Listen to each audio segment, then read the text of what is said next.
아니 무슨 상견례를 이런 데에서 해? 시어머니가 보낸 상견례 장소는 다름 아닌 아버지가 일하는 건설 현장 앞 한바집이었습니다.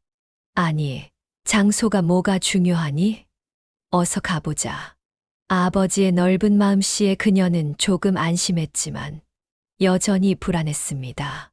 건설 현장 앞 한바집이라니. 이 선택에는 분명 어떤 의도가 숨어 있을 것이라고 직감했습니다. 그들이 나타났을 때는 이미 약속 시간보다 30분이나 지난 후였습니다. 죄송합니다. 길이 많이 막혀서요. 괜찮습니다. 저희도 방금 도착했으니까요. 시모녀는 한바집 분위기에 명백히 불편함을 표시했습니다. 정현만이 미안한 표정으로 여울에게 눈짓했습니다. 사연을 듣고 난 후 각자의 의견을 댓글로 남겨주시기 바랍니다. 사소한 댓글이라도 사연자분에게 큰 힘이 될 수 있습니다. 각색될 수 있고 사연자분의 입장에서 구성될 수 있습니다. 평범하지만 행복했던 김여울의 가정은 한순간에 산산조각이 났습니다. 그녀와 아버지, 어머니, 그리고 여동생 수영까지 네 식구는 소박하지만 화목한 일상을 보내고 있었습니다. 그러나 여동생 수영이 중학교에 입학하는 특별한 날을 앞두고 예상치 못한 비극이 찾아왔습니다. 그날은 여동생의 새 출발을 축하하는 의미로 어머니가 수영이와 함께 교복을 맞추고 입학 선물을 사러 나갔던 날이었습니다. 오후가 되어도 돌아오지 않는 두 사람을 기다리던 중 한 통의 전화가 왔습니다. 대형 도로에서 연쇄 추돌 사고가 발생했고 그 사고에 어머니와 수영이가 휘말렸다는 청천벽력 같은 소식이었습니다. 사고 현장에서 그녀의 어머니와 여동생은 이미 세상을 떠난 후였습니다. 종이처럼 구겨진 소형차 속에서 발견된 두 사람은 그대로 반갑게 미소 지을 수도 따뜻한 저녁 식사를 함께할 수도 없는 영원한 이별을 고했습니다. 아버지는 사고 소식을 들은 순간부터 말을 제대로 잇지 못했습니다. 장례식장은 비통함과 절망으로 가득했습니다. 그녀와 아버지는 번갈아 가며 오열했고 실신과 발작을 반복했습니다. 친척들과 지인들이 도와 겨우 장례를 치를 수 있었습니다. 하지만 장례를 마친 후에도 현실을 받아들이기 어려웠습니다. 왜 하필 우리 가족이? 그녀는 밤마다 베개를 적시며 속삭였습니다. 학교에서는 그녀의 상황을 고려해 병가 처리를 해주었습니다. 수업을 따라가기는커녕 교실에 앉아 있는 것조차 버거웠기 때문입니다. 아버지 역시 출근하지 못했고 결국 회사에서 해고되었습니다. 아버지는 매일 술병을 손에서 놓지 않았습니다. 아침부터 취해 있었고 밤이 되면 더 깊이 취해 눈물을 쏟았습니다. 한때는 가장으로서 든든했던 그가 이제는 두 사람의 부재를 견디지 못하고 자신을 술로 망가뜨리고 있었습니다. 이제 저희밖에 없어요. 아빠가 이렇게 계속하시면 저까지 혼자가 될까봐 무서워요. 그녀가 어느 날 용기를 내어 말했습니다. 내 말이 맞다 하지만 지금은 그냥 조금만 더 내버려둬. 아버지는 충혈된 눈으로 대답했습니다.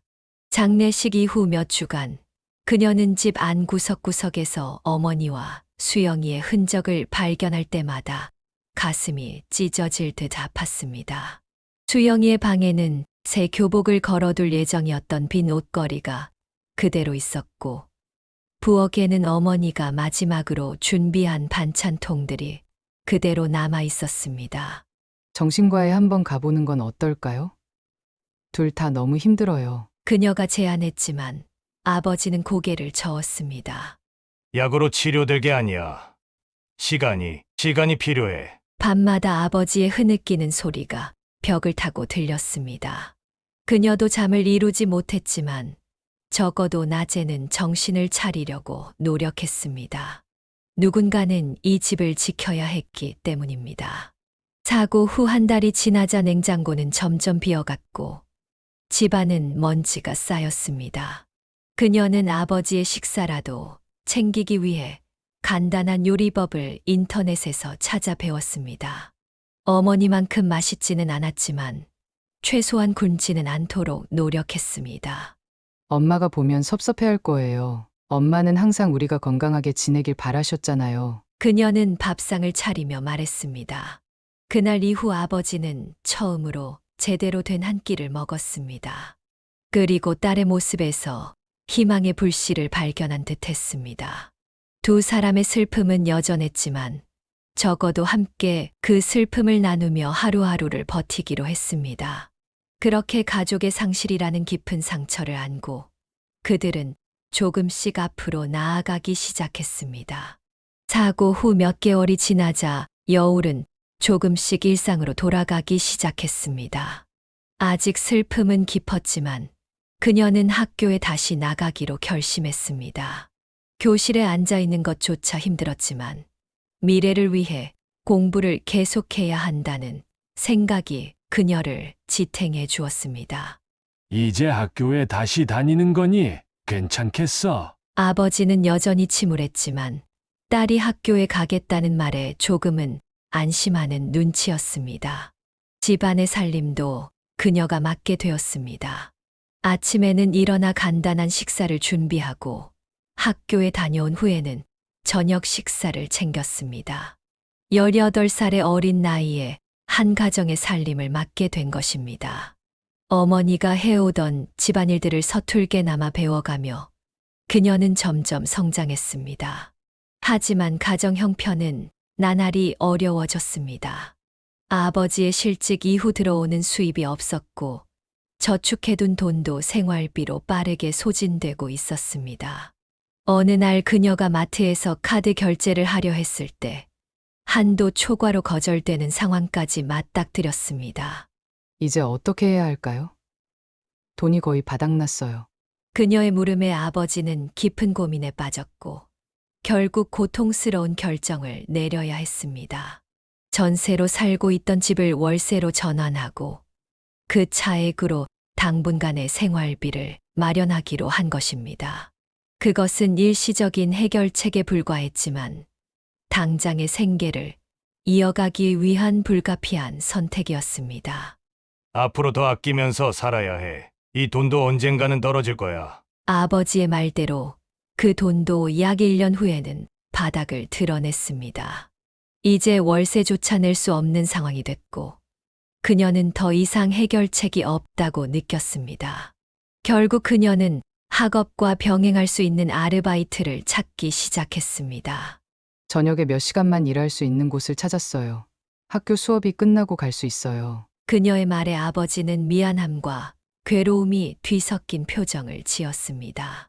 자신이 가장으로서 역할을 못하고 있다는 자책감에 눈물을 흘렸습니다. 편의점에서 시작한 아르바이트는 저녁 6시부터 밤 10시까지였습니다.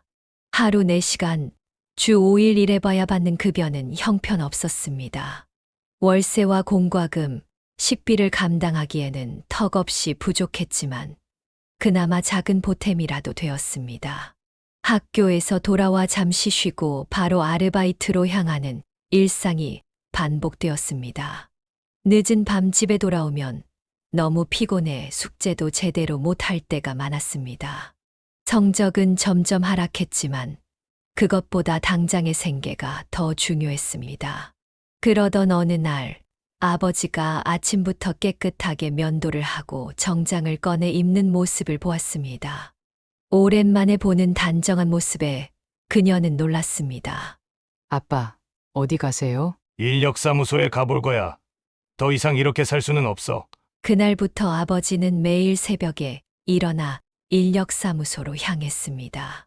처음에는 일자리를 구하기 어려웠지만 며칠 후부터는 건설 현장에서 일용직으로 일하기 시작했습니다. 고졸 학력의 경력 단절로 인해 이전 직장과 같은 사무직으로 재취업하는 것은 불가능했지만 육체 노동이라도 할 수 있다는 것에 감사했습니다. 오늘은 콘크리트 작업을 했어. 힘들었지만 일당은 괜찮더구나. 아버지의 말에 그녀는 안도감과 함께 미안함이 밀려왔습니다. 사무실에서 일하던 아버지가 이제는 거친 건설 현장에서 중노동을 하고 있다는 사실이 가슴 아팠습니다. 몇 달이 지나자 아버지는 건설 현장에서 여러 기술을 배우기 시작했습니다. 먼저 형틀목수 일을 배우고 이어서 용접 기술도 익혔습니다. 시간이 더 흐르자 전기 배선과 타일 공사까지 할 수 있게 되었습니다. 기술이 늘수록 일당도 올라갔고 점차 경제적인 안정을 찾아가기 시작했습니다. 아빠가 요즘 여러 가지 기술을 배우고 있어. 곧 더 많은 돈을 벌 수 있을 거야. 아버지의 변화는 그녀에게도 큰 힘이 되었습니다. 그녀도 아르바이트를 계속하면서 학업에 더욱 매진했습니다. 낮에는 학교에서 공부하고 저녁에는 일하며 밤늦게 돌아와 숙제를 하는 생활이 힘들었지만 아버지와 함께 이겨내고 있다는 사실이 그녀에게 큰 위안이 되었습니다. 두 사람은 서로를 의지하며 조금씩 상처를 회복해 갔습니다. 물론 엄마와 수영이의 빈자리는 절대 채울 수 없었지만 적어도 남은 가족으로서 서로를 지키며 살아갈 수 있다는 희망을 갖게 되었습니다. 그렇게 김여울과 아버지는 힘든 시간을 함께 견디며 새로운 일상을 만들어 갔습니다. 그녀는 아버지가 매일 새벽부터 늦은 저녁까지 건설 현장에서 땀 흘리는 모습을 보며 더욱 열심히 살기로 다짐했습니다. 고등학교 졸업이 다가오자 그녀는 진로에 대해 깊이 고민하기 시작했습니다. 오랜 시간 생각한 끝에 그녀는 자신의 소질과 취업 가능성을 고려해 디자인 분야로 방향을 잡았습니다. 미술 선생님이 제 그림에 소질이 있다고 하셨어요. 디자인 쪽으로 가면 잘할 수 있을 것 같아요. 아버지는 딸의 결정을 전적으로 지지했습니다. 비록 4년제 대학보다는 짧은 과정이지만 취업률이 높은 2년제 디자인 전문대학이 현실적인 선택이라고 생각했습니다. 그녀도 빨리 사회에 나가 경제적으로 독립하고 싶었기에 이 길을 선택했습니다. 입시를 위해 그녀는 학교 공부와 알바를 병행하면서도 틈틈이 포트폴리오를 준비했습니다. 밤늦게까지 디자인 작품을 만들고 주말에는 미술학원에 다니며 실력을 쌓았습니다. 그 노력은 헛되지 않았고 그녀는 목표했던 디자인 전문대학에 수석으로 입학하는 쾌거를 이루었습니다. 아버지의 얼굴에는 오랜만에 환한 미소가 번졌습니다.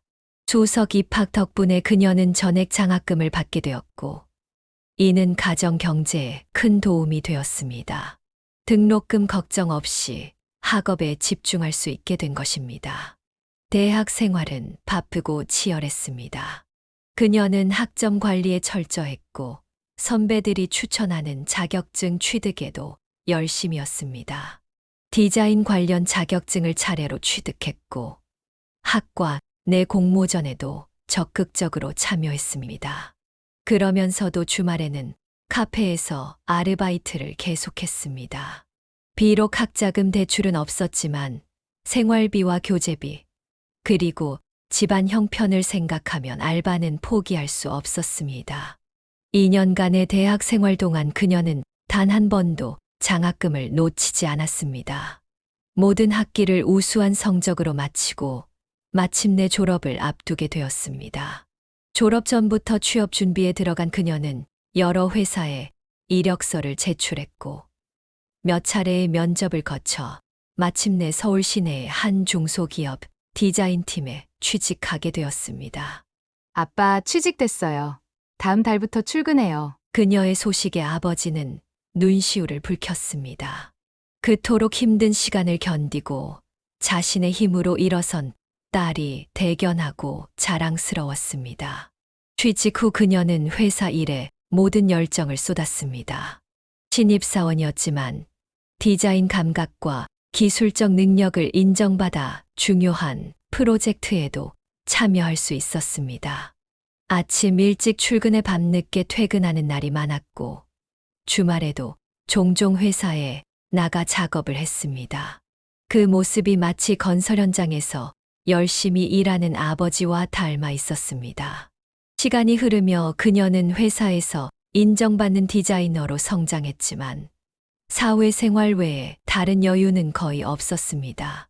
일과 집만 오가는 단조로운 생활이 계속되자 아버지는 걱정하기 시작했습니다. 일만 하다가 젊은 시절이 다 가버릴라. 취미생활이나 만남도 필요한 거 아니냐? 아버지의 걱정 어린 말에 그녀는 미소를 지었습니다.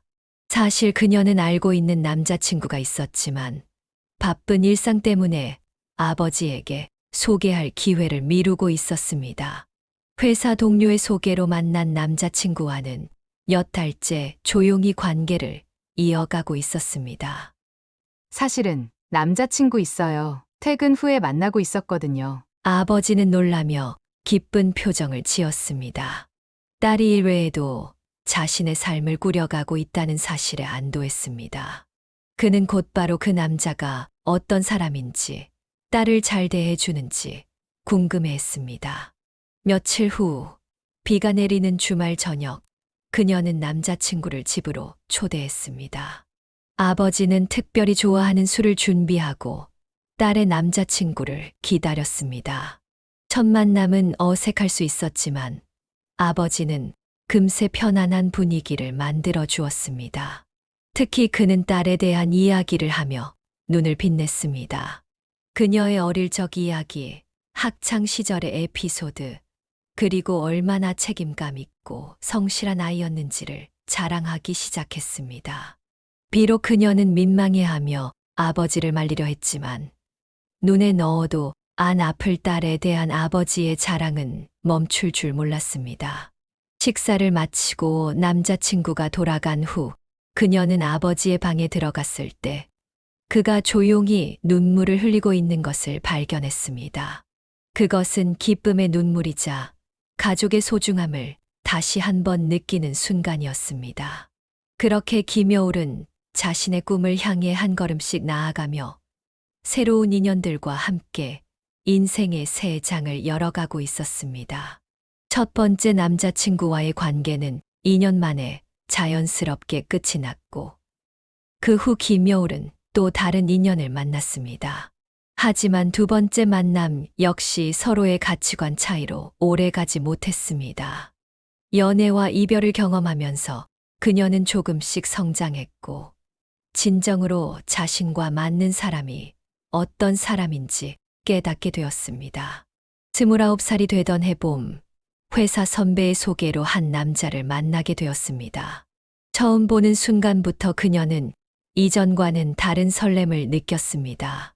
정연이라는 그 남자는 같은 디자인 업계에서 일하는 그래픽 디자이너였고 조용하지만 따뜻한 눈빛을 가진 사람이었습니다. 처음 뵙겠습니다. 김정현입니다. 여울씨 포트폴리오 작업들 정말 인상적이었어요. 첫 만남에서 그는 그녀의 작품에 대해 진지하게 이야기했고 그것이 그녀의 마음을 열게 한 첫 번째 계기였습니다. 대화가 잘 통했고 공통된 관심사도 많았습니다. 첫 소개팅 이후 자연스럽게 두 번째, 세 번째 만남이 이어졌고 그들은 연인 관계로 발전했습니다. 정연은 그녀가 만났던 이전의 남자친구들과는 달랐습니다. 무엇보다도 세심하고 감수성이 풍부했으며 작은 것에도 정성을 다했습니다. 그는 여울의 생일에 직접 그린 일러스트와 함께 손글씨로 쓴 편지를 선물했고 그녀가 힘들어할 때면 언제든 달려와 위로해 주었습니다. 특히 그녀를 놀라게 했던 것은 정현의 특별한 애정 표현 방식이었습니다. 어느 날 그는 자신이 유튜브를 보며 독학한 헤어 염색 기술로 그녀의 머리를 염색해 주겠다고 제안했습니다. 처음에는 의심스러웠지만 그의 진지한 태도에 마음을 열고 동의했습니다. 머리 염색은 전문가한테 받는 게 좋지 않을까? 실수하면 어쩌려고. 그의 대답은 확신에 찼습니다. 그는 몇 주 동안 자신의 머리에 연습했고 친구들에게도 시술해보며 기술을 연마했다고 했습니다. 그의 정성 어린 손길로 완성된 머리 염색은 전문 미용실 못지않게 훌륭했고 그녀는 감동했습니다. 염색에 이어 그는 네일아트까지 도전했습니다. 그는 그녀의 손톱에 예쁜 디자인을 그려주었습니다. 작은 꽃, 별, 하트 등 다양한 모티프로 꾸며진 네일아트는 그의 섬세함과 인내심을 보여주었습니다. 나중에는 발톱까지 귀여운 곰돌이와 강아지, 캐릭터로 장식해 주었습니다. 이런 소소한 일상 속에서 두 사람의 사랑은 깊어져 갔습니다. 정연은 하루에도 여러 번 전화해서 그녀의 안부를 물었고 자신이 무엇을 하고 있는지 공유했습니다. 그는 항상 그녀의 감정에 민감하게 반응했고 기쁨은 함께 나누고 슬픔은 덜어주려 노력했습니다. 오늘 프로젝트 발표 어땠어? 걱정했는데. 그는 그녀의 일상에 깊이 관심을 기울였고 그것이 그녀에게는 큰 위로가 되었습니다. 그동안 혼자 모든 것을 감당해왔던 그녀에게 정연의 따뜻한 지지는 큰 힘이 되었습니다. 시간이 흐를수록 두 사람의 관계는 더욱 단단해졌습니다. 연애 기간이 길어질수록 서로에 대한 이해도 깊어졌고 미래에 대한 이야기도 자연스럽게 나누게 되었습니다. 그들은 서로의 가치관과 목표, 그리고 함께 만들어갈 삶에 대해 진지하게 대화했습니다. 여울이 31살이 되던 해, 아버지는 조심스럽게 결혼에 대한 이야기를 꺼냈습니다. 그는 딸의 현재 연애 상황이 궁금했고, 앞으로의 계획에 대해 물었습니다. 정연 씨랑은 어떻게 돼가고 있니? 벌써 2년 넘게 만났는데. 아버지의 질문에 그녀는 미소를 지었습니다. 그녀 역시 정연과의 미래를 진지하게 생각하고 있었습니다. 다만 아직 정연이 공식적으로 프로포즈를 하지 않았기에 확실한 대답을 하지 못했습니다. 아직 정확한 계획은 없어요. 하지만 정연 오빠는 제가 만난 사람 중 가장 좋은 사람이에요. 아버지는 만족스러운 표정을 지으며 고개를 끄덕였습니다. 그는 딸이 행복하기를 바랐고 좋은 배우자를 만나 안정된 가정을 꾸리길 바랐습니다. 특히 손주를 보고 싶다는 마음도 있었지만 그것은 서두르지 않았습니다. 그리고 얼마 지나지 않아 정연은 여울에게 깜짝 프로포즈를 준비했습니다. 그는 그녀가 좋아하는 한강 공원으로 그녀를 데려갔고 석양이 물드는 아름다운 배경 속에서 무릎을 꿇었습니다. 하지만 그의 프로포즈는 일반적인 것과는 조금 달랐습니다. 여울아, 나랑 결혼해 줄래? 앞으로 우리가 늙어 백발이 될 때까지 내 머리를 염색해주고 네일 아트도 해줄게. 평생 너의 디자이너가 되어줄게. 그의 독특하고 진심 어린 프로포즈에 그녀는 웃음과 눈물이 섞인 표정으로 고개를 끄덕였습니다. 그것은 화려한 말이나 거창한 약속이 아닌 그들만의 특별한 추억과 일상을 소중히 여기는 마음이 담긴 청혼이었습니다. 약혼 반지를 끼우고 난 후 두 사람은 앞으로의 계획에 대해 이야기했습니다. 결혼 준비, 신혼집, 그리고 양가 부모님께 인사드리는 일까지. 특히 여울은 아버지에게 정연을 정식으로 소개하고 결혼 허락을 받는 것이 중요하다고 생각했습니다.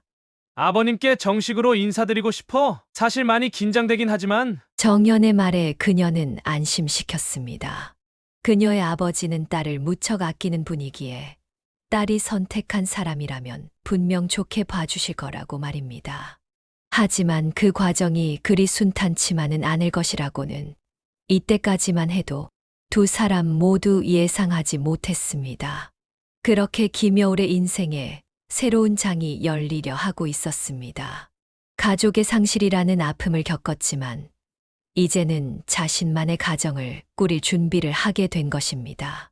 그녀는 정연과 함께라면 어떤 어려움도 이겨낼 수 있을 것이라고 믿었습니다. 결혼을 결심한 김여울은 마침내 정연을 아버지께 정식으로 소개하는 자리를 마련했습니다. 그녀는 아버지가 예비 사위를 어떻게 대할지 내심 걱정했지만 모든 것이 순조롭게 진행되었습니다. 아버지는 처음에는 위압적인 모습으로 정연을 맞았지만 대화를 나누면서 점차 마음을 열었습니다. 내 딸을 평생 울리지 않겠다고 약속할 수 있겠나? 아버지의 날카로운 질문에 정연은 진지하게 대답했습니다. 그는 여우를 어떻게 사랑하는지, 앞으로 어떤 삶을 함께 살고 싶은지 솔직하게 이야기했습니다. 더불어 군 복무 중 아버지를 잃은 자신의 경험도 나누었고, 이는 두 사람 사이에 특별한 유대감을 형성했습니다. 가족의 상실이라는 아픔을 공유한 두 남자는 서로를 깊이 이해하게 되었습니다. 아버지는 마지막으로 강한 경고를 남겼습니다. 만약 정연이 딸을 울리면 그보다 몇 배는 더한 고통을 느끼게 될 것이라고 했습니다. 그 말에는 딸을 향한 깊은 사랑과 보호 본능이 담겨 있었습니다. 정연은 그 말을 새기며 약속했고, 결국 아버지의 축복을 받았습니다. 첫 관문을 무사히 통과한 후, 이제는 정현의 가족을 만날 차례였습니다. 여울은 이전에 한 번 정현의 가족과 간단히 인사를 나눈 적이 있었지만, 이번에는 예비 며느리로서 정식으로 방문하는 자리였습니다.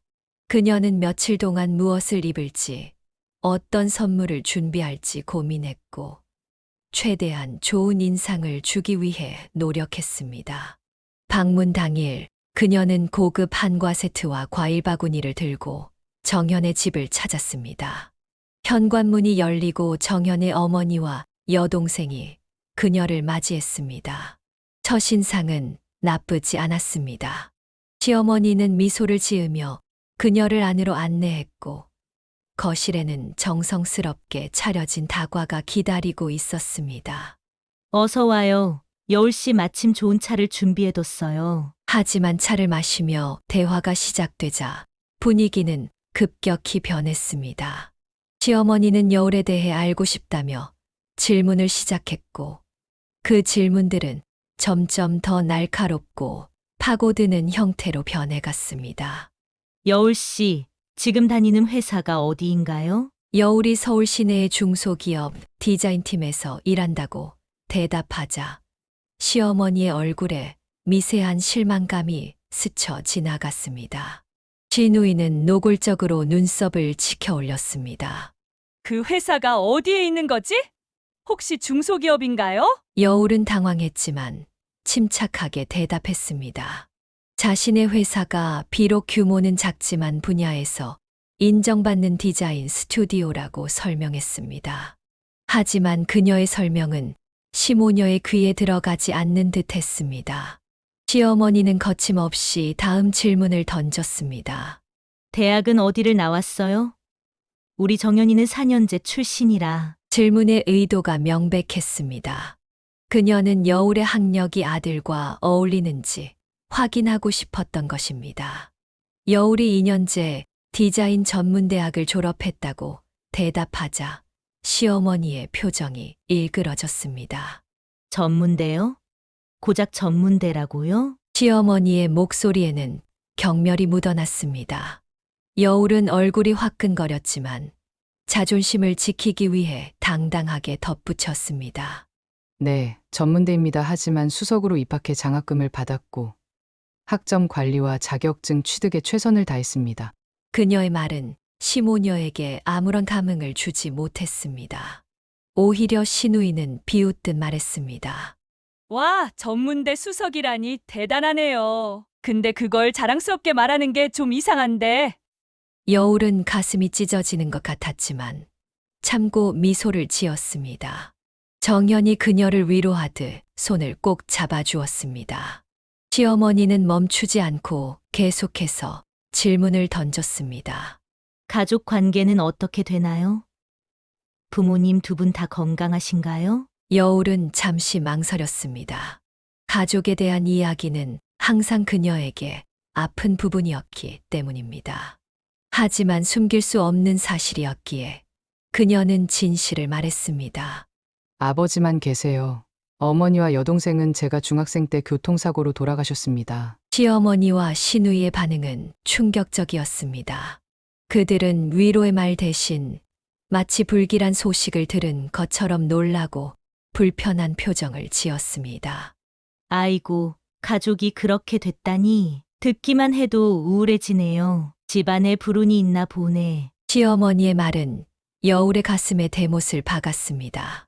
가족의 죽음을 불운이나 재수 없는 일처럼 취급하는 태도에 그녀는 깊은 상처를 받았습니다. 하지만 최악은 아직 오지 않았습니다. 그럼 아버님은 무슨 일을 하시나요?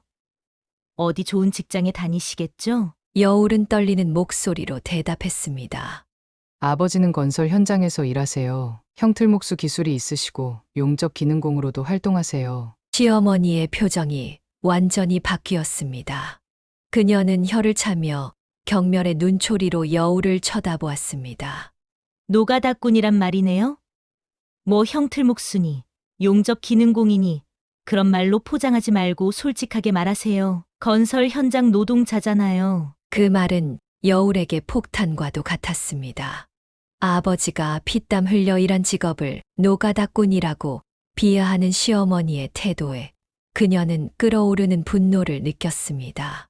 어머님, 아버지에 대한 발언은 사과해 주셨으면 좋겠습니다. 건설 현장에서 일하시는 것은 존중받아 마땅한 직업입니다. 시어머니는 기가 찬다는 듯 혀를 찼습니다.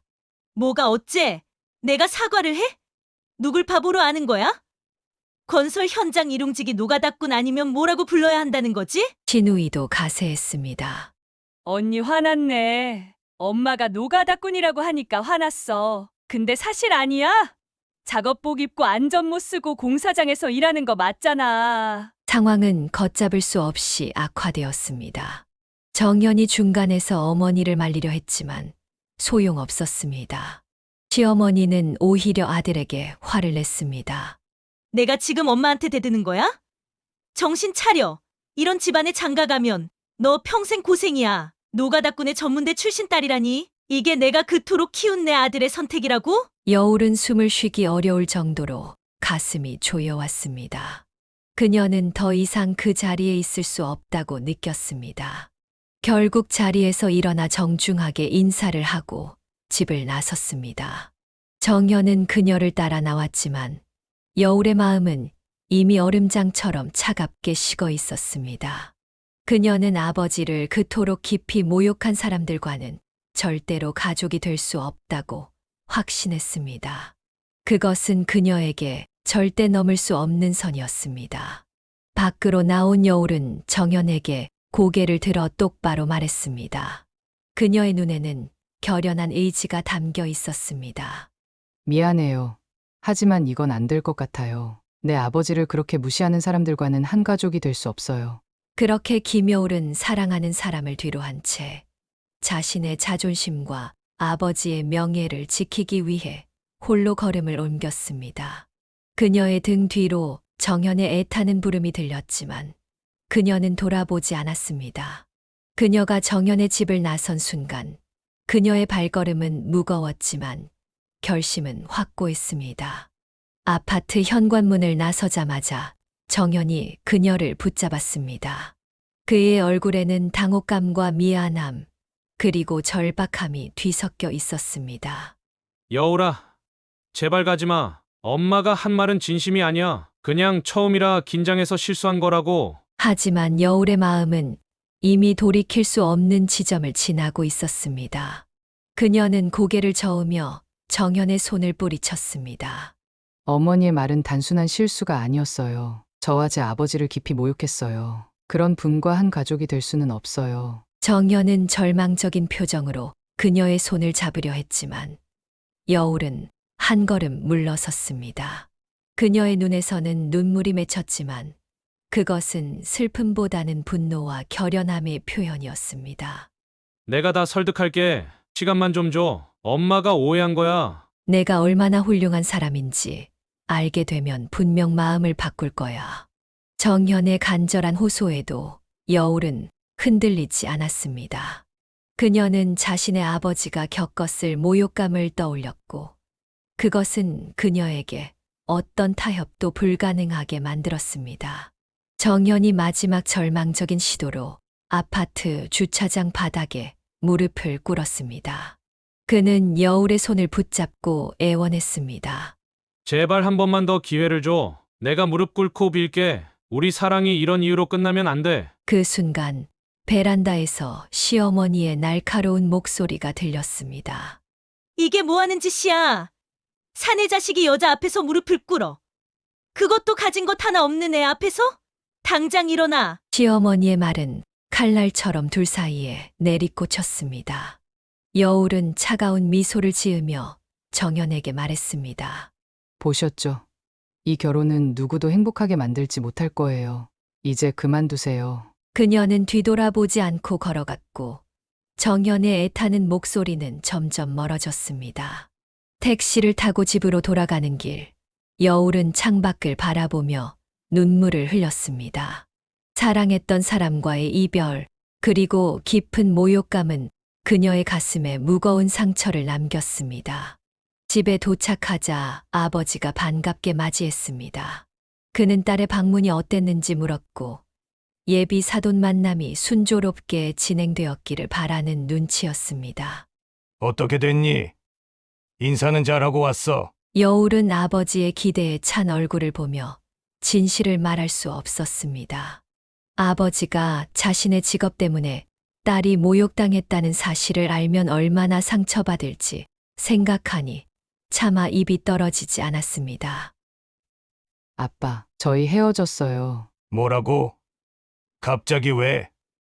사이가 안 좋아진 거야? 여울은 고개를 숙인 채 대답했습니다.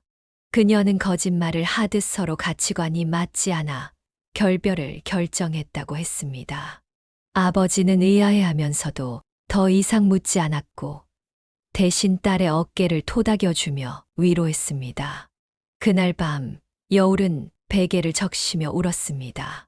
사랑했던 사람과 헤어져야 한다는 슬픔도 컸지만 무엇보다 세상이 아버지의 노동을 그토록 천시한다는 사실이 그녀의 가슴을 아프게 했습니다.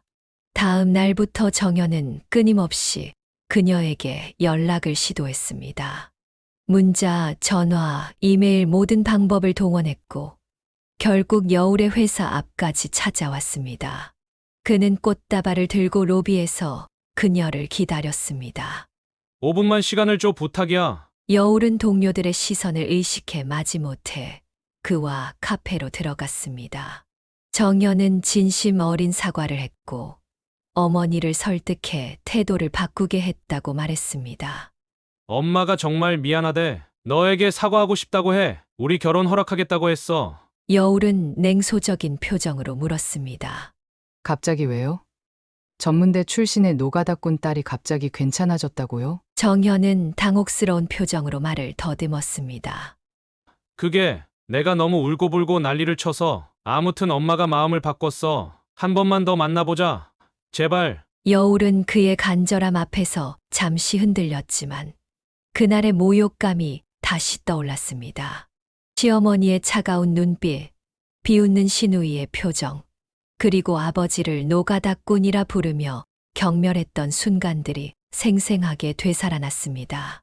미안해요. 하지만 상처는 이미 났어요. 그 상처가 아물지 않았는데 어떻게 다시 시작할 수 있겠어요? 정연은 포기하지 않고 계속해서 그녀를 찾아왔습니다.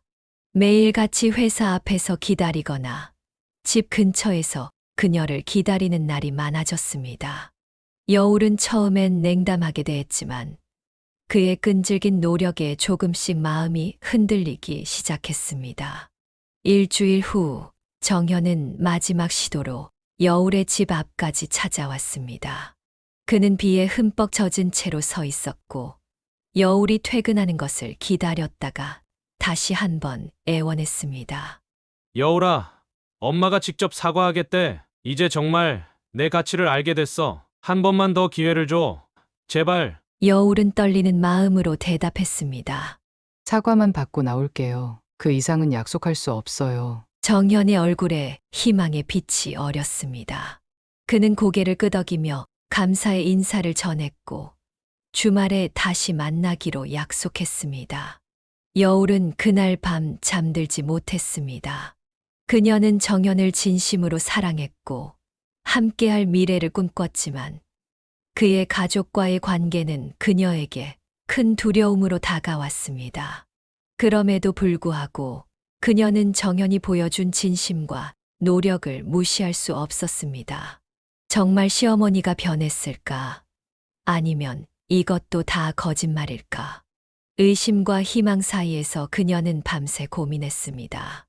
결국 그녀는 진정한 사과라면 받아들이고 그 후의 일은 그때 가서 결정하기로 마음먹었습니다. 비록 그녀의 마음은 여전히 상처로 가득했지만 정연을 완전히 포기하기에는 그들의 사랑이 너무 깊었기 때문입니다.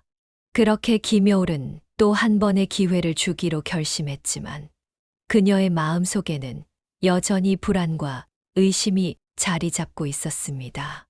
이것이 올바른 결정일지 아니면 더 큰 상처를 부르는 실수일지 그녀는 알 수 없었습니다. 주말이 다가오자 김여울은 점점 더 불안해졌습니다.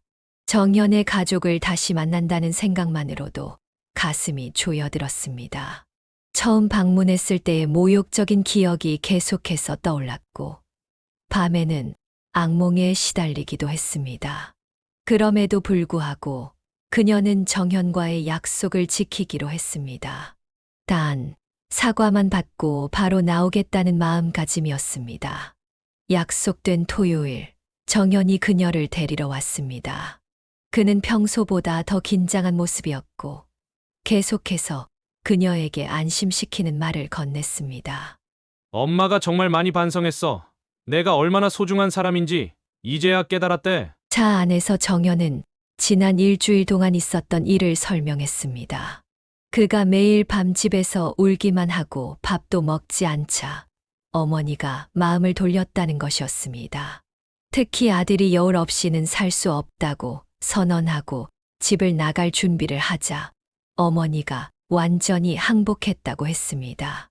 여울은 그 이야기를 반신반의하며 들었습니다. 사람의 태도가 그렇게 쉽게 바뀔 수 있을까 의심스러웠기 때문입니다. 하지만 정연의 진심 어린 눈빛을 보며 그녀는 적어도 한 번의 기회는 더 줄 수 있다고 생각했습니다. 정연의 아파트에 도착했을 때 예상과 달리 현관문 앞에는 시어머니와 시누이가 기다리고 있었습니다. 더욱 놀라운 것은 그들의 표정이었습니다. 지난번 방문 때와는 180도 다른 밝고 환한 미소를 짓고 있었던 것입니다. 여울 씨, 이번에 와주셔서 정말 감사해요. 시어머니가 먼저 다가와 그녀의 손을 잡았습니다. 그 손길에는 따뜻함이 느껴졌고 목소리에도 진심이 묻어 있었습니다. 지난번에 제가 말이 심했어요. 정말 미안해요. 여울은 이 갑작스러운 변화에 당황했습니다. 이전의 차갑고 거만한 태도는 온데간데 없이 사라졌고 마치 다른 사람을 만난 것 같은 느낌이었습니다. 진우이도 부드러운 표정으로 그녀에게 인사했습니다. 언니 다시 와줘서 고마워요. 오빠가 매일 울기만 하는 걸 보니 언니가 얼마나 소중한 사람인지 알게 됐어요. 집 안으로 들어가자 정성스럽게 차려진 식탁이 그녀를 기다리고 있었습니다. 고급 한정식의 과일과 디저트까지 시어머니는 정말 모든 준비를 완벽하게 해놓은 것 같았습니다. 여울 씨, 마음 편하게 드세요. 오늘은 우리가 편안하게 이야기하는 시간을 가졌으면 해요. 식사 자리에서 시어머니는 계속해서 자신의 과오를 인정하고 사과했습니다. 자신이 너무 아들에게 집착했고 며느리에 대한 기준이 비현실적이었다고 말했습니다. 특히 여울의 배경과 아버지의 직업에 대해 한 말은 용서받기 어려운 실수였다고 인정했습니다. 건설 현장에서 일하시는 분들이 얼마나 소중한 일을 하는지 제가 너무 몰랐어요. 우리가 살고 있는 이 아파트도 그분들이 지어준 거잖아요. 정말 부끄러운 마음뿐이에요. 여울은 이 갑작스러운 태도 변화에 의심이 들었지만 시어머니의 말과 표정에서 진심이 느껴졌습니다. 그녀는 조금씩 마음의 방어벽을 내리기 시작했습니다. 대화가 이어지면서 분위기는 점점 더 편안해졌습니다. 시어머니는 여울의 디자인 작업에 관심을 보였고 시누이는 그녀의 패션 센스를 칭찬했습니다. 이전과는 완전히 다른 모습이었습니다. 식사가 끝나갈 무렵 시어머니는 결혼에 대한 이야기를 꺼냈습니다. 여울 씨, 우리 정연이와 결혼하는 것에 대해 다시 생각해 볼 수 있을까요? 지난번 일은 정말 제가 잘못한 거예요. 이제는 여울 씨를 진심으로 환영하고 싶어요. 여울은 잠시 망설였습니다. 그녀는 여전히 완전히 신뢰하지는 못했지만 정현을 사랑했고 그들이 보여준 변화도 분명했습니다. 생각해 볼게요. 하지만 시간이 좀 필요해요. 물론이죠. 서두르지 않아도 돼요. 그보다 먼저 상견례부터 제대로 해보는 게 어떨까요? 양가 부모님들이 만나서 인사도 나누고 결혼 날짜도 논의해 볼 수 있을 것 같아요. 시어머니의 제안에 정현은 기대에 찬 눈빛으로 여울을 바라보았습니다.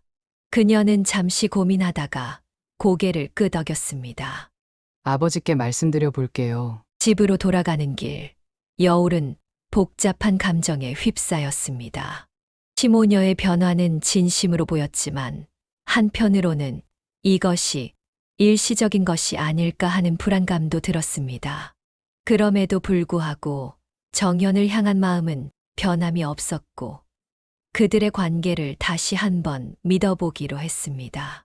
그날 저녁 여울은 아버지에게 있었던 일을 모두 설명했습니다. 처음에는 시어머니가 했던 모욕적인 말을 숨기려 했지만 결국 모든 진실을 털어놓았습니다.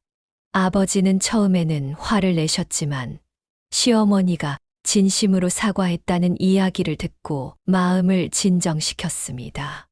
그래, 사람은 누구나 실수를 할 수 있지. 중요한 건 그 실수를 인정하고 고치려는 노력이야. 내가 정연이를 정말 사랑한다면 아빠는 너의 결정을 존중할게. 아버지의 이해심 깊은 말에 여울은 눈시울이 붉어졌습니다. 그녀는 아버지에게 결혼을 다시 추진하기로 했다고 말했고 상견례 날짜를 잡아보겠다고 했습니다. 정말 결혼하기로 한 거니? 내가 행복하다면 아빠도 기쁘구나. 아버지는 딸의 결정을 축하하며 함께 준비를 시작했습니다.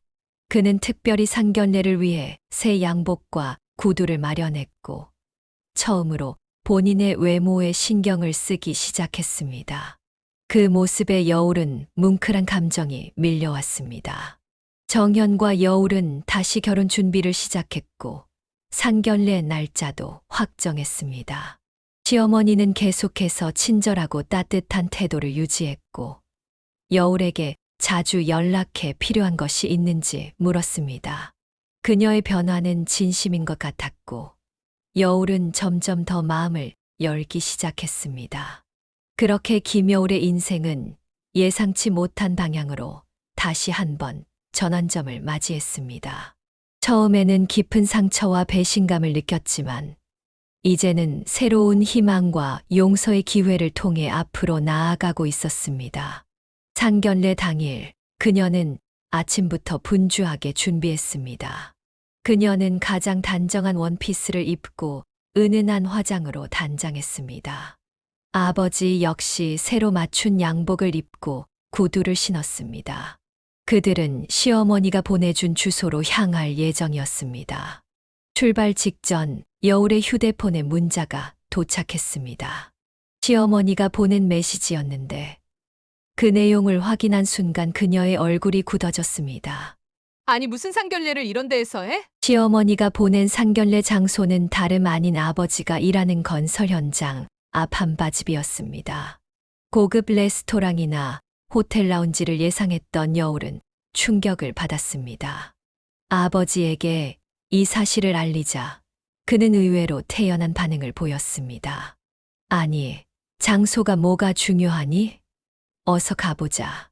아버지의 넓은 마음씨에 그녀는 조금 안심했지만 여전히 불안했습니다. 건설 현장 앞 한바집이라니. 이 선택에는 분명 어떤 의도가 숨어 있을 것이라고 직감했습니다. 현장에 도착하자 점심시간을 맞아 많은 건설 노동자들이 식사를 하고 있었습니다. 작업복 차림의 남성들 사이에서 양복을 입은 아버지와 원피스 차림의 여울은 눈에 띄게 어색했습니다. 그들은 예약된 테이블에 앉아 기다렸습니다. 30분이 지나도 사돈은 나타나지 않았습니다. 여울은 몇 번이나 전화를 걸었고 마침내 정연이 받아 곧 도착한다고 했습니다. 그들이 나타났을 때는 이미 약속 시간보다 30분이나 지난 후였습니다. 죄송합니다. 길이 많이 막혀서요. 시어머니의 말에 여울은 의아했습니다. 정연의 집에서 이곳까지는 걸어서 10분 거리였기 때문입니다. 하지만 아버지는 넓은 마음으로 이해해 주었습니다. 괜찮습니다. 저희도 방금 도착했으니까요. 시모녀는 한바지 분위기에 명백히 불편함을 표시했습니다. 정현만이 미안한 표정으로 여울에게 눈짓했습니다. 식사 대신 차를 마시며 대화가 시작되었습니다. 처음에는 일상적인 주제로 시작했지만 곧 시어머니가 폭탄 선언을 했습니다. 사돈어른, 제가 생각해봤는데 애들이 결혼하면 일단 저희 집에서 살게 하는 게 좋을 것 같아요.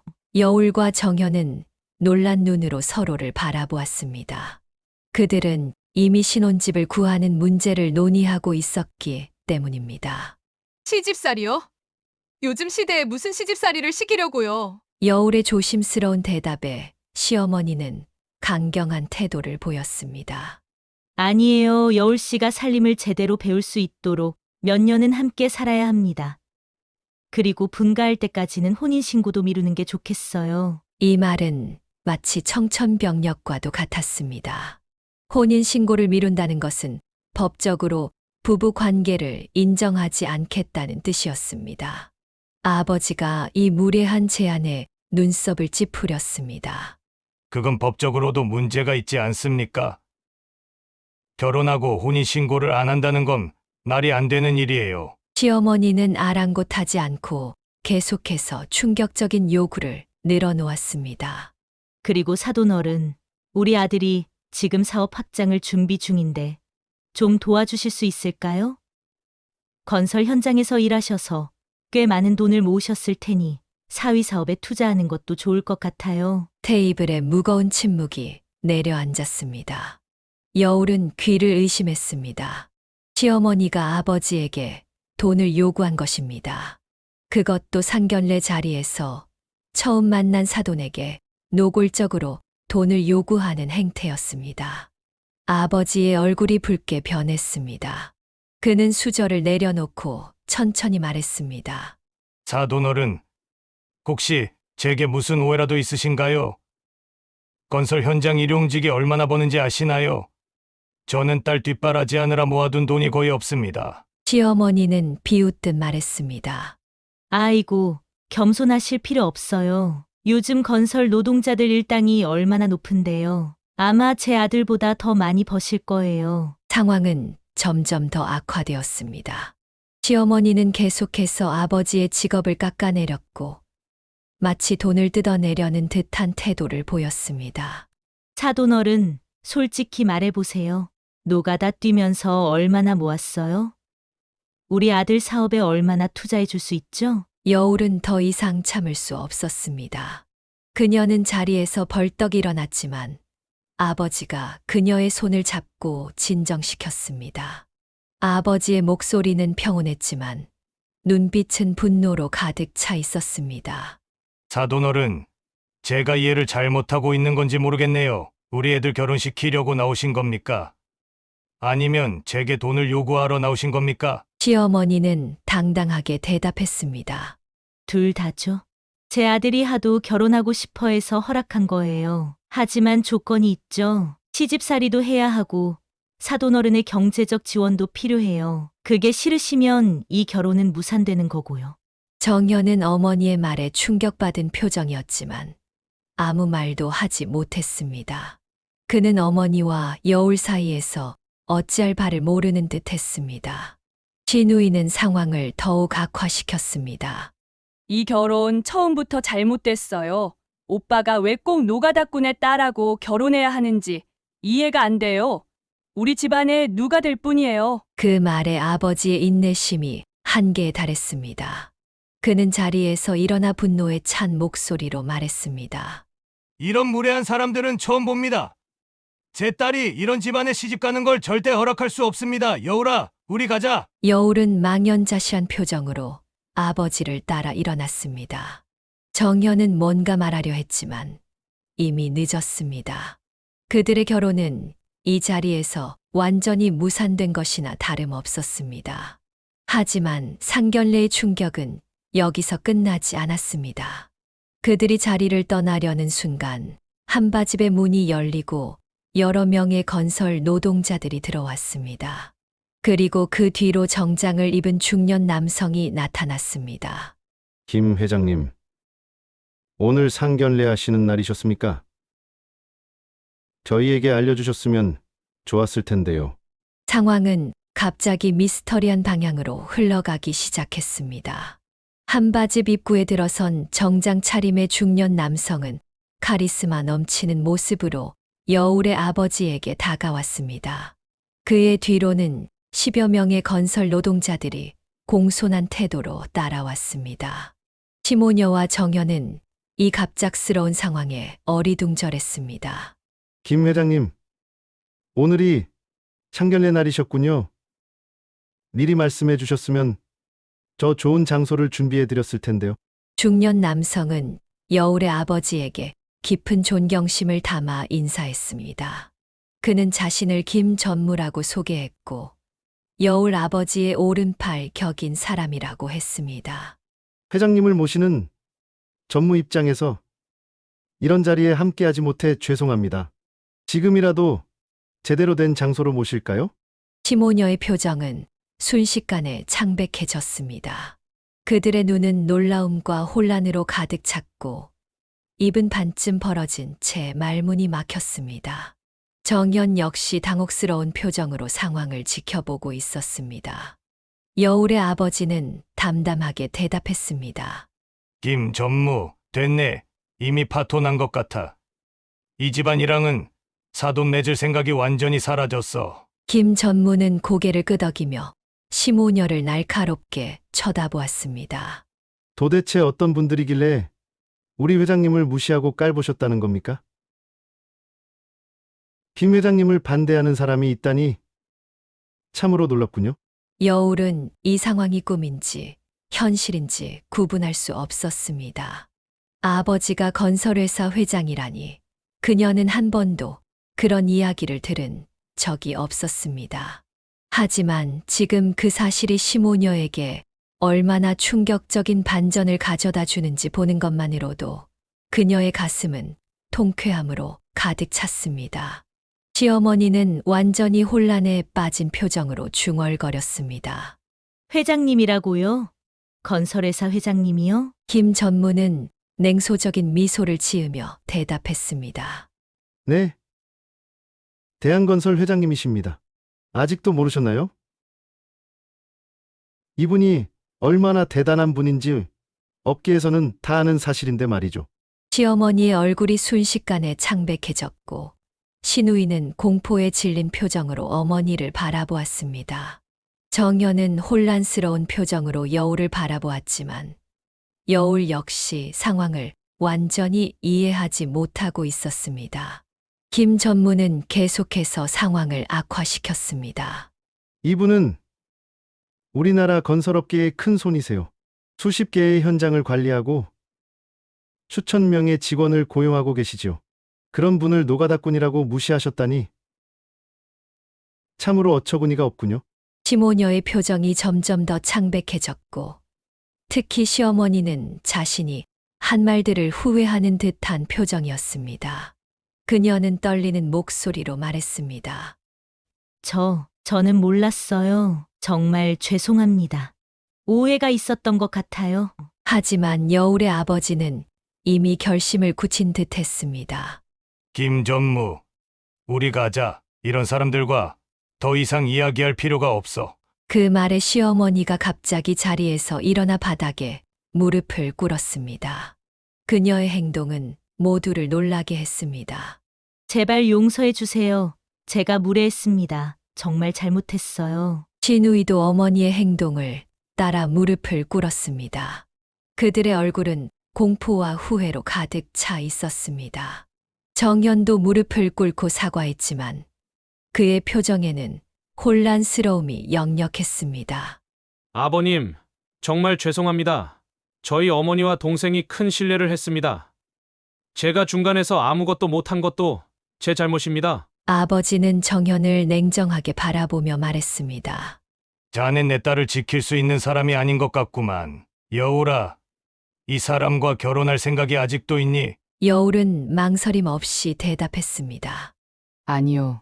아빠 이 사람들이 아빠에게 한 행동을 보면서 결혼은 불가능하다고 느꼈어요. 아버지는 고개를 끄덕이며 시모녀에게 말했습니다. 들었지? 이제 끝이야. 자네들 데리고 나가게. 정연은 마지막으로 여울에게 애원했지만 그녀는 이미 마음을 굳혔습니다. 그들은 떠나기 전 마지막으로 사과했지만 이미 돌이킬 수 없는 상처가 남았습니다.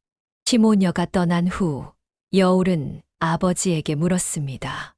아빠, 정말 건설회사 회장님이셨어요?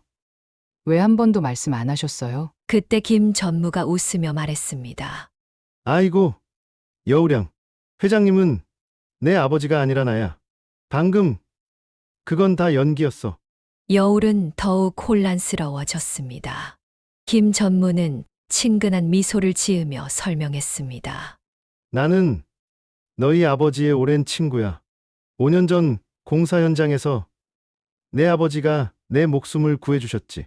내가 실수로 발을 헛디뎌 추락할 뻔했는데 내 아버지가 위험을 무릅쓰고 날 붙잡아 주셨어. 그 이후로 우리는 친구가 됐고 가끔씩 만나 식사도 하고 술도 한 잔씩 하곤 했지.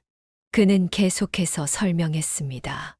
오늘 아침 내가 이 건설 현장에 방문했는데 한 인부가 내 아버지의 상견례 이야기를 전해주더군. 특히 그 집안이 너희 아버지를 무시하고 천대한다는 얘기를 듣고 화가 났어. 그래서 내 아버지와 함께 작은 연극을 꾸민 거야. 여울의 아버지는 미소를 지으며 덧붙였습니다. 내가 상처받는 걸 보고만 있을 수 없었어. 김 회장이 도와주겠다고 제안해줘서 그 제안을 받아들였지. 김 회장은 크게 웃으며 말했습니다. 어때? 그 사람들 무릎 꿇는 꼴 보니 속이 다 시원하지? 얘 아버지는 건설 현장에서 일하시만 그분의 가치는 어떤 사장님, 회장님보다도 높아. 그걸 모르는 사람들에게 작은 교훈을 준 거야. 여울은 눈물을 글썽이며 아버지와 김 회장을 바라보았습니다. 비록 작은 복수였지만 그것은 그녀의 마음에 깊은 위안을 주었습니다. 그녀는 두 사람을 꼭 안으며 감사의 마음을 전했습니다.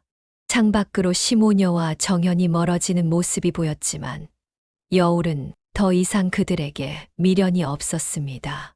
이제 그녀는 자신과 아버지를 진정으로 존중해주는 사람들과 함께하기로 마음먹었습니다. 화려한 검은색 외제차가 한바집 앞에 대기하고 있었습니다. 김 회장의 지시로 준비된 차량이었습니다. 운전석에는 정장을 갖춰 입은 전문 기사가 앉아 있었고 조수석에는 김 회장이, 뒷좌석에는 여울과 아버지가 자리했습니다. 차가 출발하자 창문 너머로 시모녀와 정연이 황급히 뛰어나오는 모습이 보였습니다. 저것 봐. 저렇게 쫓아오네. 이제 와서 무슨 소용이 있겠어? 아버지의 말에 여울은 창밖을 바라보았습니다. 시모녀와 정연은 마치 뭔가를 잃어버린 사람들처럼 필사적으로 차를 쫓아왔습니다. 특히 시어머니의 모습은 이제까지의 오만한 태도와는 달리 비참하기 짝이 없었습니다. 고급 구두를 신고 비포장도로를 뛰다가 넘어지기까지 했지만 그녀는 아랑곳하지 않고 계속 차를 쫓았습니다.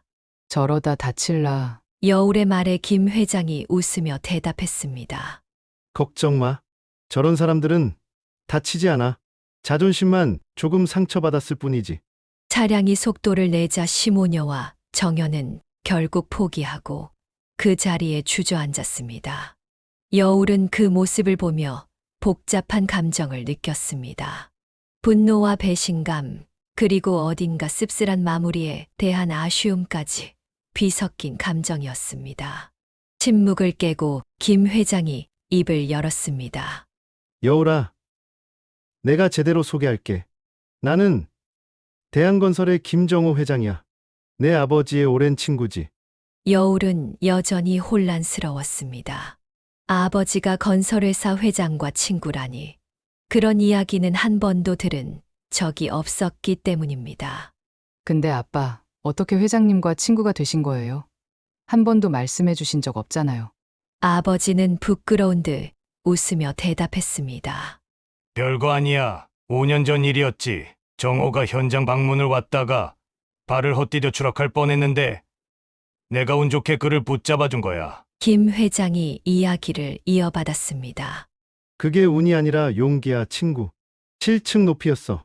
만약 내 아버지가 없었다면 나는 지금 이 세상 사람이 아니었을 거야. 그 뒤로 우리는 친구가 됐고, 가끔 만나서 술도 한잔하고 이런저런 이야기를 나누곤 했지. 여울은 고개를 끄덕이며 두 사람의 우정에 감동했습니다. 하지만 여전히 한 가지 의문이 남아 있었습니다. 그럼 오늘 그 연기는 어떻게 계획하신 거예요? 김 회장이 설명했습니다. 오늘 아침 그 건설 현장에 방문했는데 한 인부가 내 아버지의 상견례 얘기를 전해주더라고. 특히 예비 사돈 될 사람들이 내 아버지를 무시하고 노가다꾼이라 부르며 천대한다는 얘기를 듣고 화가 났어. 그래서 내 아버지한테 제안했지. 작은 연극을 꾸며서 저 오만한 사람들에게 한 방 먹이자고. 아버지는 미소를 지으며 덧붙였습니다. 처음에는 거절했는데 정호가 계속 고집을 부리더라고. 그래서 결국 동의했지. 솔직히 내가 저런 집안에 시집 가는 것도 마음에 걸렸고. 김 회장은 크게 웃으며 말했습니다. 내가 연기 좀 했지? 회장님하고 부르는데 웃음이 나올 뻔했어. 근데 너희 아버지도 연기를 정말 잘하더라. 완전 회장님 포스가 느껴졌어. 세 사람은 한바탕 웃음을 터뜨렸습니다. 비록 작은 복수였지만 그것은 여울의 마음에 깊은 위안을 주었습니다. 김 회장의 제안으로 그들은 고급 한정식 집에서 늦은 점심을 먹었습니다. 맛있는 음식과 편안한 대화 속에서 여울은 마음의 평화를 되찾았습니다. 그녀는 정현과의 관계가 끝났다는 사실을 받아들이기 시작했고, 오히려 더 큰 불행을 피한 것이라는 생각이 들었습니다. 하지만 그녀의 평화는 오래가지 않았습니다. 저녁 무렵 집에 돌아왔을 때 아파트 앞에는 정현과 시모녀가 기다리고 있었습니다. 그들은 여울과 아버지를 발견하자마자 달려와 사과와 애원을 시작했습니다. 여울아, 제발 한 번만 더 기회를 줘. 엄마가 정말 잘못했대. 다시는 그런 일 없을 거야. 시어머니도 눈물을 글썽이며 말했습니다. 정말 죄송합니다. 사돈어른, 제가 무식해서 큰 실수를 했어요. 이제 와서 사과해도 늦었지만 제발 우리 아이들 결혼만은 허락해 주세요. 여울은 그들의 갑작스러운 태도, 변화에 냉소적인 미소를 지었습니다. 그녀는 이미 결정을 내렸고 그 결정은 확고했습니다. 이제 와서 뭘 어쩌겠다는 거예요? 다 끝난 일이에요. 정현이 애원했습니다. 여울아, 내가 잘못했어. 어머니 말리지 못하고 너를 제대로 지키지 못해서 미안해. 한 번만 더 기회를 줘. 제발. 여울은 깊은 한숨을 내쉬었습니다. 그녀는 정현을 사랑했지만 이미 돌이킬 수 없는 선을 넘었다고 느꼈습니다. 특히 시모녀의 태도 변화는 진정한 반성이 아니라 단지 아버지가 회장님이라는 착각 때문이라는 것을 그녀는 알고 있었습니다. 정말 모르겠어요. 내가 화난 건 나를 무시해서가 아니라 우리 아버지를 모욕했기 때문이에요. 그런 분들과는 한 가족이 될 수 없어요. 시어머니가 반박했습니다. 아니에요. 이제 정말 후회하고 있어요. 건설 노동자분들이 얼마나 소중한 일을 하시는지 이제 알았어요. 여울은 냉소적으로 대답했습니다. 정말요? 아니면 그냥 아빠가 회장님이라고 착각해서 그러는 거 아니에요? 시모녀는 말문이 막혔고 그들의 표정에서 진실이 드러났습니다. 여울은 이제 완전히 확신했습니다. 그녀는 단호하게 말했습니다. 저는 이미 새로운 만남이 있어요. 김 회장님의 조카와 만나고 있거든요. 그쪽 집안은 우리 가족을 진심으로 존중해 주세요. 물론 그것은 거짓말이었지만 시모녀를 완전히 포기하게 만들기 위한 최후의 수단이었습니다. 정연의 얼굴이 창백해졌고 시어머니는 믿을 수 없다는 표정을 지었습니다. 재벌집 아들을 만나고 있다고? 거짓말이지? 여울은 미소를 지으며 대답했습니다. 저한테는 직업이나 학벌보다 인격이 중요해요. 그리고 그분은 저와 우리 아버지를 진심으로 존중해 주세요. 그렇게 말하고 여울은 아버지와 함께 집으로 들어갔습니다. 그녀는 더 이상 뒤돌아보지 않았습니다. 비록 마음 한구석에는 정연에 대한 미련이 남아 있었지만 그것은 시간이 해결해 줄 문제였습니다. 집에 들어와 아버지와 마주 앉은 여울은 깊은 한숨을 내쉬었습니다. 이제 정말 끝난 거죠? 아버지는 따뜻한 미소를 지으며 딸의 손을 잡았습니다. 그래. 이제 끝났어. 넌 훨씬 더 좋은 사람을 만날 자격이 있어. 그날 밤 여울은 오랜만에 편안한 잠을 잤습니다. 비록 사랑은 끝났지만 그녀는 더 큰 불행을 피했다는 것을 마음 깊이 알고 있었습니다. 정현과의 이별 후 몇 주가 지나자 그녀는 다시 일상으로 돌아갔습니다. 회사 업무에 집중하며 마음의 상처를 치유해 나갔고 주말에는 아버지와 시간을 보내며 평온을 찾아갔습니다. 그녀는 한동안 연애에 대한 생각을 접어두고 자신의 삶에 충실하기로 결심했습니다. 어느 주말 오후 아버지가 김 회장의 초대로 식사를 하러 가자고 제안했습니다. 특별한 약속이 없었던 여울은 동행했고 고급 레스토랑에서 김 회장을 만났습니다. 그곳에서 김 회장은 뜻밖의 제안을 했습니다. 여울아, 내가 조카를 소개해주고 싶은데 어떻게 생각해? 여울은 갑작스러운 제안에 당황했습니다.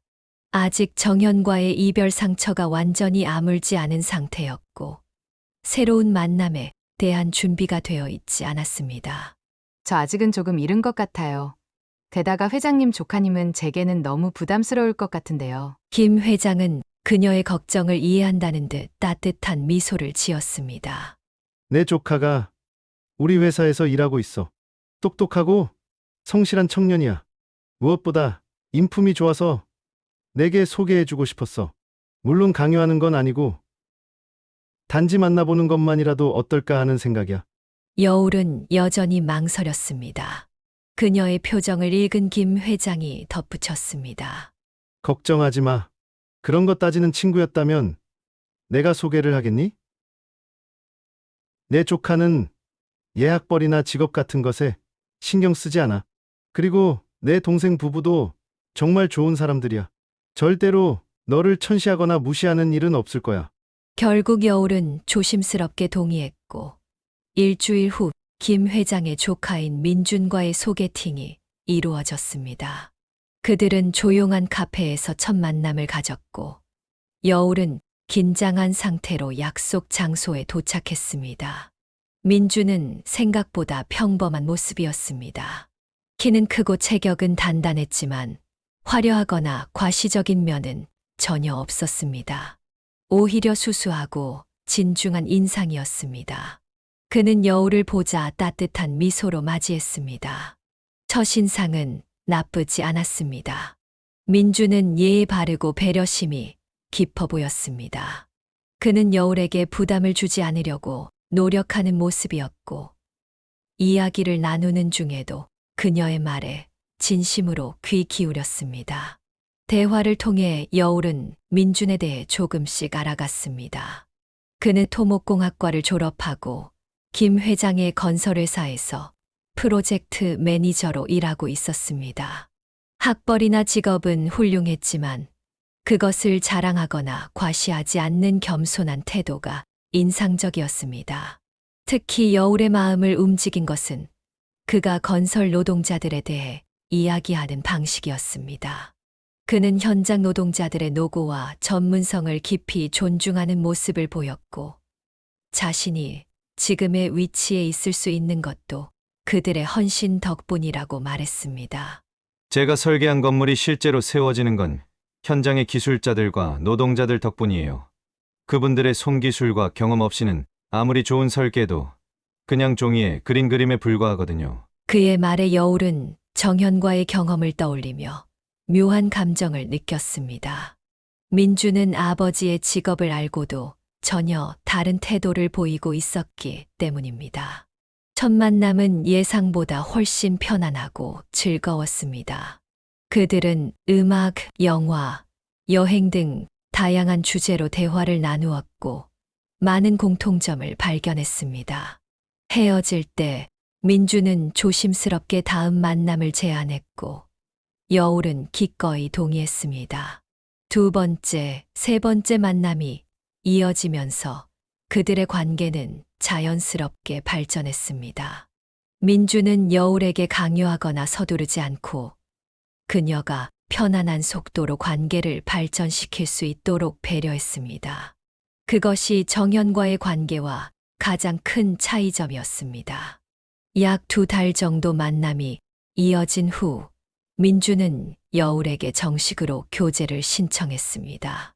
그는 화려한 이벤트 대신 한강 공원에서의 소박한 피크닉 자리에서 자신의 마음을 전했습니다. 여울 씨, 제가 좋아하는 마음 아시죠? 정식으로 만나보고 싶어요. 제가 아직 부족한 점이 많지만 항상 당신을 존중하고 아끼며 함께 성장해 나가고 싶습니다. 여울은 민준의 진심 어린 고백에 감동했습니다. 그녀도 이미 그에게 마음이 기울어져 있었고 미래에 대한 기대감이 생겨났습니다. 그녀는 미소를 지으며 대답했습니다. 저도 당신과 함께하고 싶어요. 그렇게 시작된 연애는 순탄하게 이어졌습니다. 민주는 여울의 아버지를 진심으로 존경했고 종종 함께 낚시를 가거나 술자리를 갖기도 했습니다. 그는 건설 현장에 대한 전문 지식을 바탕으로 아버지와 깊은 대화를 나눴고 이는 아버지의 마음을 열게 했습니다.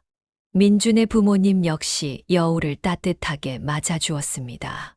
그들은 여울의 직업과 배경에 대해 전혀 편견을 갖지 않았고 오히려 그녀의 성실함과 따뜻한 마음씨를 높이 평가했습니다.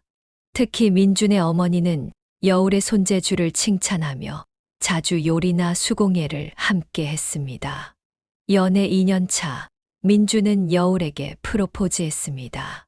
그는 여울이 좋아하는 미술관에서 깜짝 이벤트를 준비했고 그녀가 가장 좋아하는 작품 앞에서 반지를 꺼내며 청혼했습니다. 여울아, 평생 당신을 사랑하고 존중하며 함께 살아갈 수 있을까요? 감동의 눈물을 흘리며 여울은 고개를 끄덕였습니다. 그녀는 이제 자신의 행복을 찾았다고 확신했습니다. 양가 상견례는 화기애애한 분위기에서 진행되었습니다.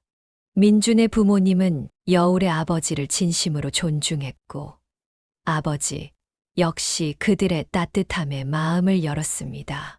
상견례 자리에서 민준의 아버지는 아름다운 축사를 전했습니다. 우리 아들이 이렇게 훌륭한 여울 씨와 인연을 맺게 되어 정말 기쁩니다. 여울 씨의 아버님께서 딸을 훌륭하게 키우셨고 우리는 그 딸을 소중히 여기겠습니다. 그렇게 여울과 민주는 순조롭게 결혼 준비를 시작했고 모든 과정에서 양가 부모님의 전폭적인 지지를 받았습니다. 결혼식 날 여울은 아버지의 팔을 잡고 웨딩 행진을 하며 행복한 눈물을 흘렸습니다. 과거의 아픔을 딛고 진정한 사랑과 존중을 찾은 그 순간 그녀는 모든 것이 값진 여정이었음을 깨달았습니다. 결혼 이후 김여울의 삶은 평온함과 안정을 찾았습니다. 그녀와 민주는 작은 아파트에 신혼집을 마련했고 각자의 일을 하며 조화로운 가정을 꾸려나갔습니다. 여울은 디자인 회사에서 팀장으로 승진했고 민주는 건설회사에서 주요 프로젝트를 성공적으로 이끌며 경력을 쌓아갔습니다. 신혼 생활 중 가장 큰 변화는 여울의 아버지에게 찾아왔습니다. 건설 현장에서 꾸준히 일해온 아버지는 환갑을 맞이하면서 건강 문제가 생겼습니다. 오랜 육체 노동으로 인한 무릎 통증과 허리 디스크가 악화되어 더 이상 현장에서 일하기 어려워진 것입니다. 아빠, 이제 그만 일하고 쉬세요. 저희가 모시고 살게요. 여울의 제안에 아버지는 고개를 저었습니다. 그는 여전히 일하고 싶어 했고, 특히 딸에게 경제적으로 의존하는 것을 원치 않았습니다. 아직 이 몸이 멀쩡하다 일을 하는 게 사람의 도리지? 결국 타협점을 찾아 아버지는 건설 현장 대신 아파트 단지의 경비원으로 일하기 시작했습니다. 육체적으로 덜 부담되는 일이었고, 규칙적인 근무 시간은 그의 건강에도 좋았습니다. 그러나 시간이 지날수록 민준과 그의 부모님은 여울의 아버지가 완전히 은퇴하길 원했습니다. 장인어른께서 계속 일하시는 모습을 보니 정말 존경스럽습니다. 하지만 이제는 좀 쉬셔도 될 것 같아요. 민준의 부모님도 비슷한 의견이었습니다. 특히 시어머니는 자주 아버지에게 맛있는 음식을 해주고 함께 전통시장이나 산책을 다니며 따뜻한 정을 나누었습니다. 두 분은 비슷한 연배로 많은 공통점을 발견했고 의외로 좋은 친구가 되었습니다. 아버님, 이제 그만 쉬세요. 우리 아들이 충분히 능력이 있으니 걱정하지 말고 편안한 노후를 즐기셔야죠. 그러나 아버지의 고집은 쉽게 꺾이지 않았습니다. 그는 자신이 일하는 한 딸에게 뭔가 남겨줄 수 있다고 믿었고, 무엇보다 이를 통해 자신의 가치를 확인하고 싶어 했습니다. 내가 아직 한창인데 왜 그만두라는 거냐? 손주들한테 줄 용돈도 모아야 하고. 아직 손주는 없었지만 아버지는 이미 미래의 손주를 생각하고 있었습니다. 그런 아버지의 마음을 이해한 여울과 민주는 더 이상 강요하지 않기로 했습니다. 대신 주기적으로 건강검진을 받도록 하고 무리하지 않는 선에서 일을 계속하게 해드렸습니다. 여울과 민준의 결혼 생활은 평온했지만 작은 고민이 있었습니다. 결혼 2년이 지나도 아이가 생기지 않았던 것입니다. 처음에는 둘 다 경력에 집중하느라 아이 계획을 미뤘지만 점차 가족을 이루고 싶다는 마음이 커졌습니다. 좀 더 기다려보자. 자연스럽게 될 거야. 민주는 여울을 격려했고 스트레스 받지 말자고 다독였습니다. 그들은 불임 클리닉을 방문해 검사를 받았고 다행히 큰 문제는 없었습니다. 의사는 단지 스트레스와 바쁜 일상이 원인일 수 있다고 조언했습니다. 그 무렵 여울에게 기회가 찾아왔습니다. 그녀가 속한 디자인 회사가 대형 프로젝트를 수주했고 그녀는 주요 디자이너로 선정되었습니다. 이 프로젝트는 그녀의 경력에 큰 도약이 될 터였지만 동시에 많은 시간과 에너지를 요구했습니다. 이 기회를 놓치면 안 돼. 내 실력을 보여줄 수 있는 좋은 기회야. 민주는 아내의 커리어를 적극 지지했고 가사 일을 더 많이 담당하며 그녀의 부담을 덜어주었습니다. 그의 지지 속에 여울은 프로젝트에 몰두했고 6개월간의 노력 끝에 성공적으로 마무리했습니다. 프로젝트가 끝난 후 여울과 민주는 오랜만에 휴가를 계획했습니다.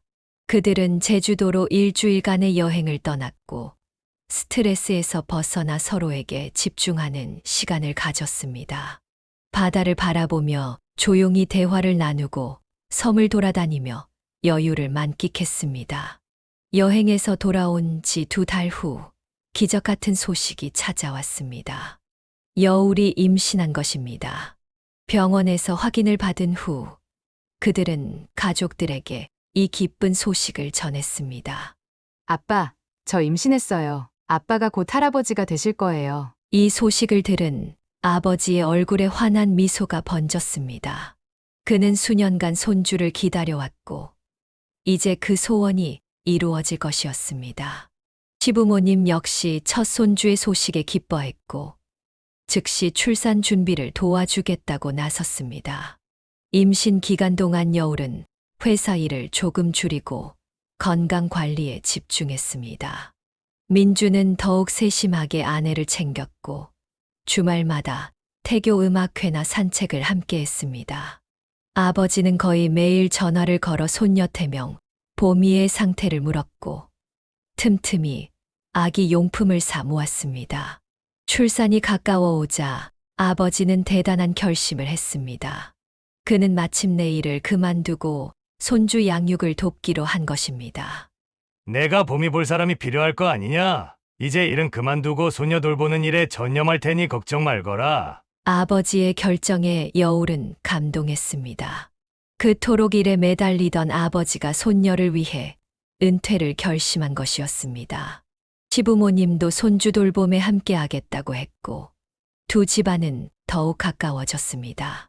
예정일보다 일주일 일찍 여울은 건강한 여자아이를 출산했습니다. 그들은 아기의 이름을 민봄으로 지었고 봄처럼 따뜻하고 희망찬 아이로 자라기를 바랐습니다. 현재 김여울은 출산 휴가를 마치고 시간제로 일하며 육아와 직장을 병행하고 있습니다.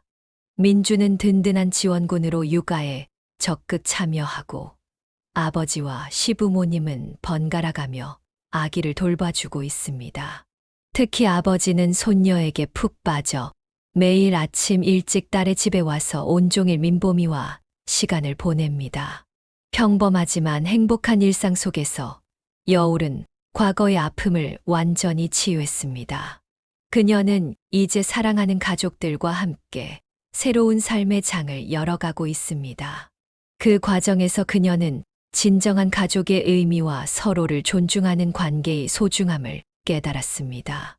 사연을 듣고 댓글을 남겨주시기 바랍니다. 사소한 의견일지라도 사연자분에게는 큰 힘이 됩니다.